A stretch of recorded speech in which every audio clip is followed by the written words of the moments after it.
Revenge with Karen. I don't want any legacy clutter in my infrastructure, Travis barked, stabbing at my terminal like it owed him child support. That was my third day working under the new IT director, and the moment I knew I was staring into the mouth of a very dumb lion. He just deleted a script I spent 2 years refining without even checking dependencies. Said it looked too verbose. That script ran nightly backups, handled version control sanitation, silently recovered crash loops across 3 legacy clusters. Gone, just like that. Poof. Now, I've worked in IT for over a decade, and I've seen my fair share of incompetent bobbleheads and button-downs. But Travis Penn was something else entirely. A bipedal firmware bug with a Bluetooth headset and a superiority complex coded in JavaScript. He strutted into the department like a dog who'd just peed on a CEO's tire and gotten promoted for it. Held everyone champ, even the women. Especially the women. He'd been hired straight from a failed crypto startup where the main product was PowerPoint decks and unpaid interns. And now he had the gall to stroll into my infrastructure. 8 years of silent uptime, seamless migrations, patched Apache modules, and homegrown scripts that saved the company hundreds of grand in consulting fees, and start swinging his agile around like a toddler with a leaf blower. Folks, before we dive deeper into this corporate circus, let me drop a quick real-world patch note here. 97% of y'all listen to stories like this without subscribing.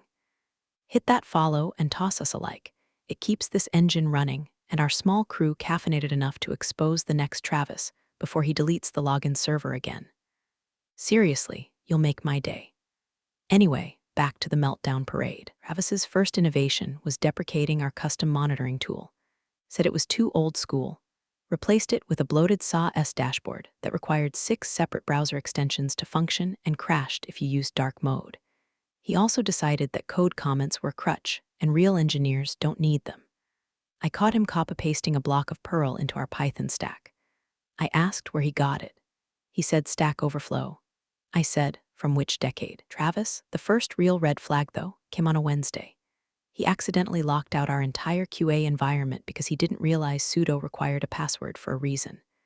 Blamed me, said I should have left clearer instructions. I showed him the README file. He squinted at it like it was in Klingon and mumbled something about streamlining documentation workflows.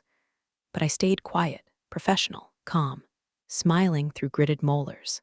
Instead, I started keeping my own changelog offline, began archiving my scripts to an encrypted repo on a private server. Every function, every module. I didn't say a word. I just watched. Because when someone walks into your house, kicks over your boots, and calls it feng shui, you don't shout. You wait until winter. And then you let him figure out what happens when the furnace fails, and you're the one who wired the damn thermostat. First time I wasn't invited to the weekly IT alignment meeting, I thought it was a scheduling error. Outlook glitch, maybe. The second time, I figured Travis had just forgotten. By the third, when I saw Caleb, fresh out of college, still calling CSS backend stuff, come out of the boardroom smug and stinking of axe and imposter syndrome, I knew the purge had begun. I built this system. I duct-taped its skeleton together when our startup budget could barely afford Ethernet cables. I streamlined the migration to virtual servers. I was the one who figured out why the payroll API kept double-charging everyone whose last name started with S. I once fixed a memory leak using nothing but coffee, spite, and a bash script written at 3 a.m. during a thunderstorm. And now, it was being replaced by PowerPoint-certified toddlers who thought YAML was a Pokemon. Travis started by slicing away my authority like burnt toast edges. First, it was the alerting system, handed off to Nate, whose main qualification was being tall and never asking questions. Then came build pipeline ownership, rerouted to Kyle, whose crowning career moment was once rebooting a server by kicking it. Travis started calling me the historical SME, like I was a fossil in his Jurassic innovation zoo. We need forward thinkers, he told me, spinning in his ergonomic chair like a man with no vertebrae. Not legacy maintainers. Tech's evolving, Jane. Gotta evolve with it. I nodded. Didn't blink. Just added another bullet point to my private dossier titled When This SHT Implodes. I started documenting like my career depended on it, which, turns out, it did, not for the reasons HR would assume. Every script, every dependency chain, every system quirk Travis didn't know existed, I archived all of it. Offsite, fully encrypted, mirrored daily. I didn't just prepare for disaster recovery.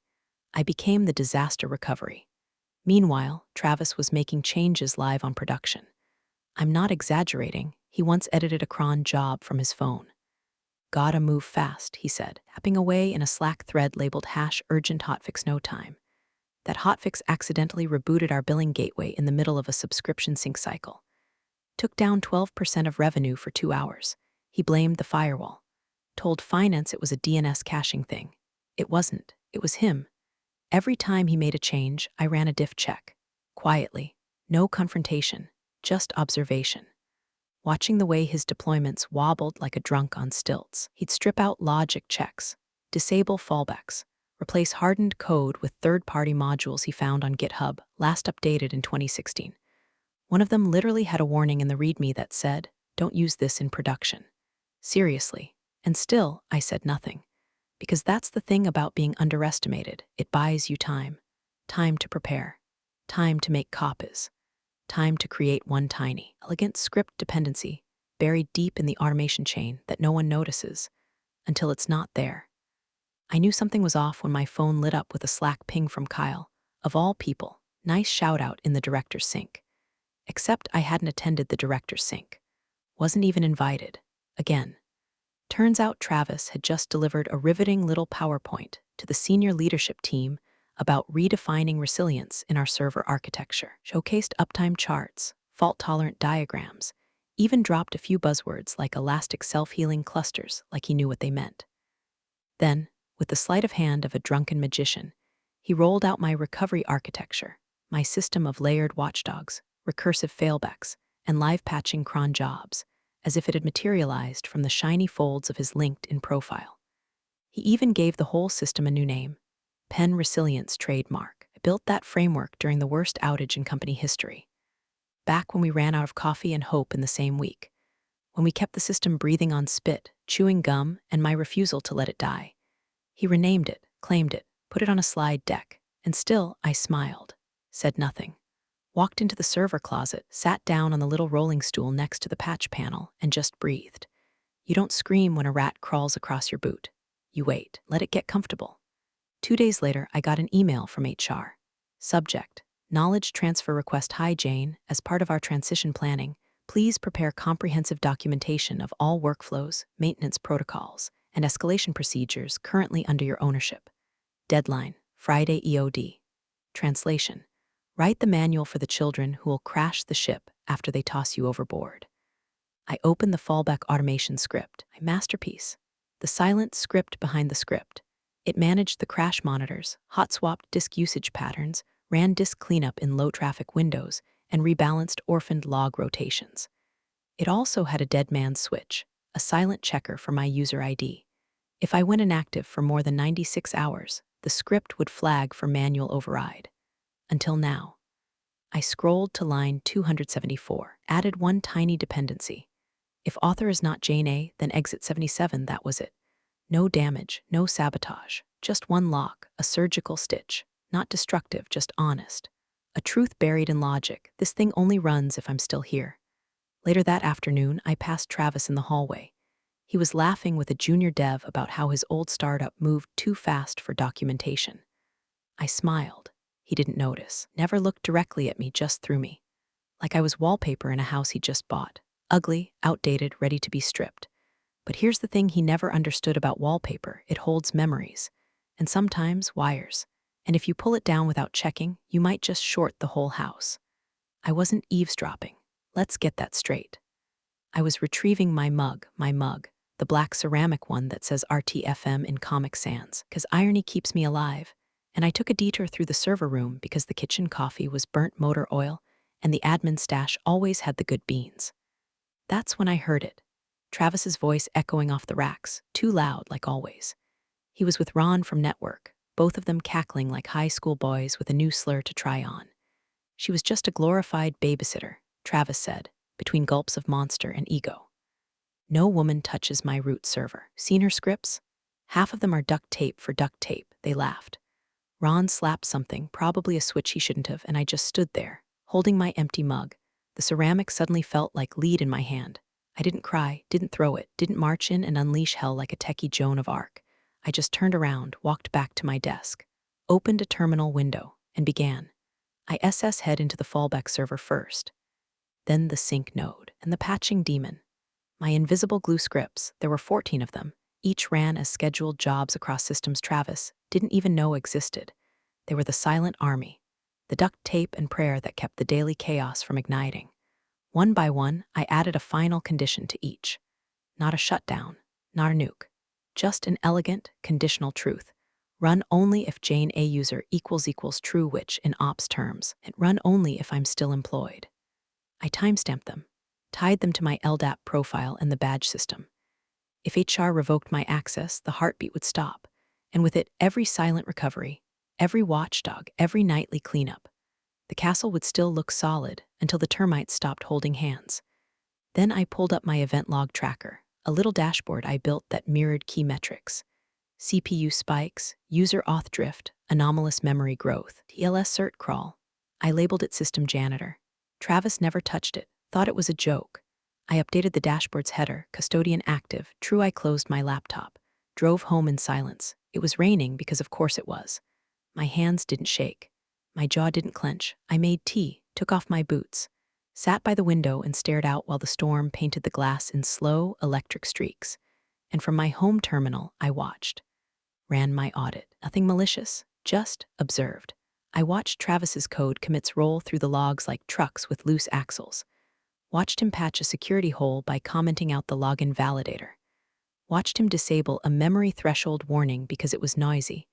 Every bad line, every shortcut, every crack he made wider. I bookmarked, not to sabotage, to remember. Because when the fall comes, it's not the storm that brings the house down. It's the absence of the woman who held it together. Friday morning came wrapped in fake smiles and stale donuts. HR sent the calendar invite as Q4 workflow optimization review, which was corporate for we're about to gut you, but with pie charts. I showed up 10 minutes early as always. Slacks pressed, hair up, quiet dignity intact. They made me wait. Then they called me in, Travis already seated, sipping from a bottle of kombucha, like he knew what fermentation meant. On his laptop screen, a performance dashboard he didn't understand, displaying uptime he hadn't earned. Linda from HR smiled the way morticians probably smile at closed casket services. Jane, as we realign for a more agile future, she started, reading off a script someone paid $300 an hour to draft, making space for voices aligned with our innovation-forward strategy. Your contributions have been noted and deeply appreciated. Unfortunately, my badge access was revoked mid-sentence. I saw the Slack notification pop up on my phone. You have been signed out. Please log in again. Neat timing, not even dramatic. Just clean, pre-planned. Like a silent vacuum sucking out the oxygen before anyone notices. I didn't argue, didn't ask questions. Just nodded once, stood up, and walked out with my dignity folded neatly in my bag next to a USB stick full of nothing they could accuse me of, yet everything they'd one day wished they'd paid attention to. My desk was already boxed. A junior dev I'd trained once, poor kid looked like he wanted to vanish into the carpet, handed it to me without making eye contact. Sorry, he mumbled. I just smiled and patted the box like it was a sleeping cat. As I crossed the security gate, I held my badge up out of habit. It didn't beep. Of course it didn't. In the parking lot, I sat in my car for a full minute before turning the key.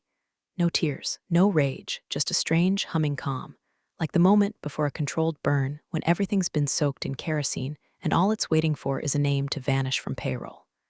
I opened my phone, switched over to a hidden Proton Mail account I'd kept for system pings. Just one line. Subject, custodian removal body, system integrity suspended. Custodian removed, hit send. And just like that, the invisible glue dissolved. The cron jobs quietly disabled themselves. The watchdog demons blinked off like fireflies. I drove home with the windows down.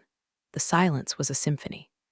That evening, while I was chopping vegetables and drinking a cheap wine that tasted like vengeance and blackberries, my phone buzzed. It was Mia, one of the only engineers left with a soul. Mia, Travis just asked me how to restore the backup server. I think he thought it was in AWS. It's not, is it? I grinned. Me, nope. Because the backup server was mine, and now, it was just another ghost in the machine, whispering, You should have let her touch the root server. It started small, as all avalanches do. A hiccup, a flicker, one of those little network burps that usually fixes itself in 5 minutes and gives the help desk an excuse to eat a donut while pretending to troubleshoot. Monday, 7:42 a.m. Exchange server latency spikes. Internal emails start bouncing. Slack integrations lag by 30 seconds. Not a catastrophe. Not yet. Travis strides into the IT bullpen in his usual cloud of cologne and misplaced confidence. He sees the red flags on the status panel and waves them off like flies.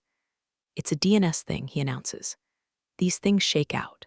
Someone reboot the router or whatever. Meanwhile, in a patio chair 2 states away, I'm sipping a mimosa beside my sister, toes in the pool, watching the same dashboard on my phone. I'd installed a silent mirror of the ops panel on a private domain months ago. They never noticed. Too busy breaking what they didn't understand. Red bar flickers again, this time on the drift node. Server drift is one of those invisible evils. Misaligned timestamps, sync errors, tiny mismatches that cause big headaches over time. Most folks ignore it until a critical process fails at 2 a.m. and payroll gets routed to the wrong accounts. Not me. I'd written an auto-heal script for drift 3 years ago. A quiet little thing that corrected discrepancies every night at 2:12 a.m. sharp. No fuss, no logs, it just worked. Until now. Because that script only ran if my custodian profile was active. And as of Friday morning, Jane A user equals false. I watched the sync error multiply. Minor now. But it would cascade, it would cascade. Drift always does. Like a toddler with a crayon, it starts on one wall and ends up on the dog. I took a bite of avocado toast, nodded to my sister who was ranting about her HOA board, smiled like a woman who knows the dam's cracked and no one's heard the hiss yet. Across the country, Mia pinged me from her personal number. Mia, he's blaming our ISP, wants to call a vendor. Should I say something, me? Nope, because there was nothing to say. When you cut out the lungs of system and wonder why it's gasping, that's not a support ticket, it's natural selection. At 8:07 a.m., the alert system tried to auto-resolve the drift warning. It failed. Response module blinked red for the first time in 2.5 years. No override script. No fallback, and Travis. He walked into the Monday ops stand-up, coffee in one hand, whiteboard marker in the other, sketching a new redundancy schema that looked like a toddler's drawing of a spider on cocaine. I turned off my phone, took another sip. The mimosa tasted like quiet justice. Tuesday, 7:14 a.m. The finance cluster crashes. Not a soft crash, not the kind where you lose one node and fail over gracefully. No, this was full stop. Dead on the table. Transaction queues frozen mid-write. Payroll scheduler spinning like a drunk spider in a dead web. By 7:21, the login server joins the funeral. LDAP handshake fails. Password reset links start bouncing.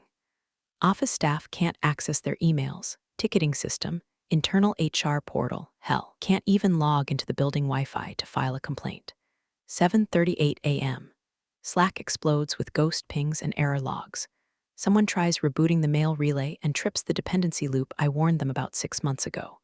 It locks out 3 service accounts and dumps a syslog into oblivion. Classic cascade failure. Delicious. By 8:05 a.m., every monitor in the building, every single one, goes black. Blank. Terminal. Void. Not the cool hacker movie black with green letters and dramatic music. Just the kind of hopeless, uncaring blackout that smells like burnt plastic and poor decisions. The smart thermostats, no longer tethered to their controller daemon, default to heat mode. Office temp spikes to 86 degrees F. Someone tries opening a window.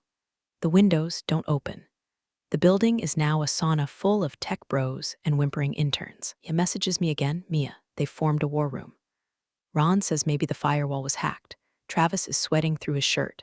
Me, good. Hydration is key during high-stakes incompetence. At 8:12 a.m., my phone rings. Unknown number. I don't answer. It rings again. Different number. Local area code. I smile, sip my black coffee, and let it go to voicemail. The third time, I finally glance at the screen. It's a number I recognize. A burner phone Travis once bragged about having in case of corporate espionage. Like he's Jason Bourne with a trust fund and no situational awareness. I swipe it away. No need to answer. What would I even say? You broke it all by yourself, champ. Instead, I pull up my shadow dashboard.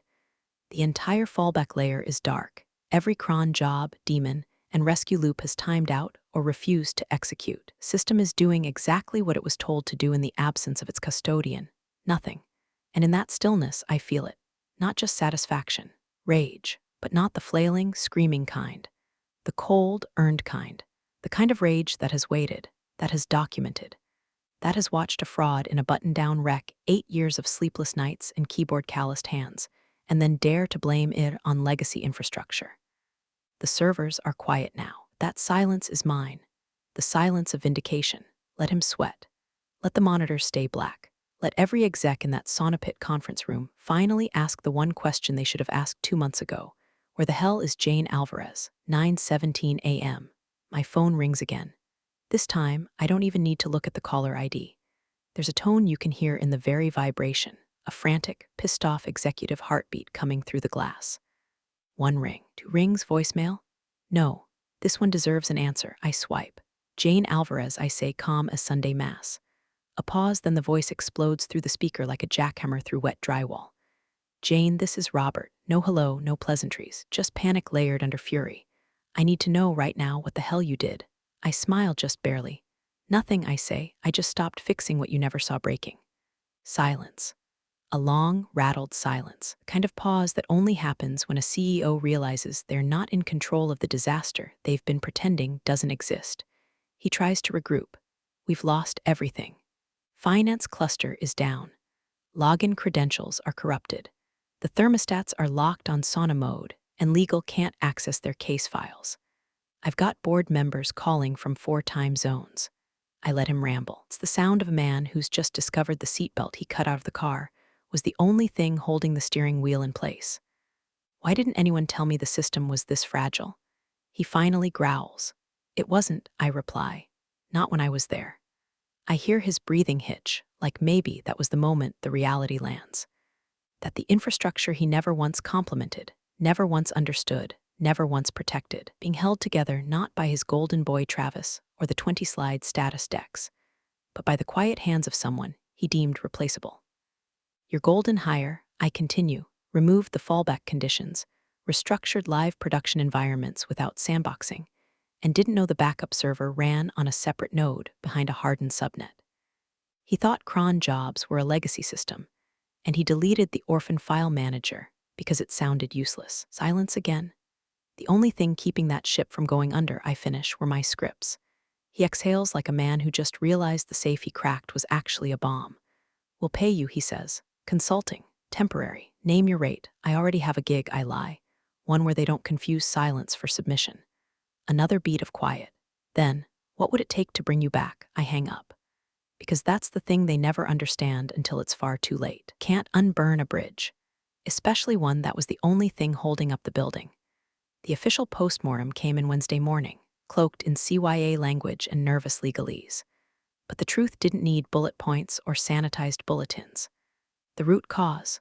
Travis Penn, visionary disruptor, linked in profit, destroyer of functioning systems, had manually removed the fallback automation dependency chain. Called it bloat, that it was legacy junk clogging up the recovery loop. The forensics team traced the whole collapse back to one arrogant line in a commit message. Cleanup, removed unnecessary custodian script refs. Unnecessary. That single word took down 87% of core infrastructure. Halted payroll. Corrupted backup restores. Locked out user authentication. And turned the office into a Finnish sauna filled with panicking executives and broken badge readers. Board suspended Travis within 20 minutes of the discovery. They framed it as administrative leave pending review, but word around the water cooler was he was last seen trying to factory reset his company laptop while sobbing into a kind bar. Meanwhile, I was sitting in a sleek office across town, consulting now for their biggest competitor. They'd offered me double what I was making before. No interview. Just a handshake, a secured laptop, a contract with no non-compete clause in sight. They don't make me sit in meetings. They don't call my documentation verbose. They don't rename my systems to stroke someone else's ego. They just let me work. Wednesday, 9:00 a.m. sharp, I queued up one last message from my personal inbox. No flourish, no attachments, no legal threats or NDA violations. To CEO at Broken Empirecom subject. Final note body. Next time, let the woman touch the server. No signature. No need. Because by now, he knew, they all knew. The system didn't fall because I left. It fell because I was holding it up. And once I was gone, it didn't just collapse, it revealed who was actually redundant. Not the woman in the server room. The man who thought she was.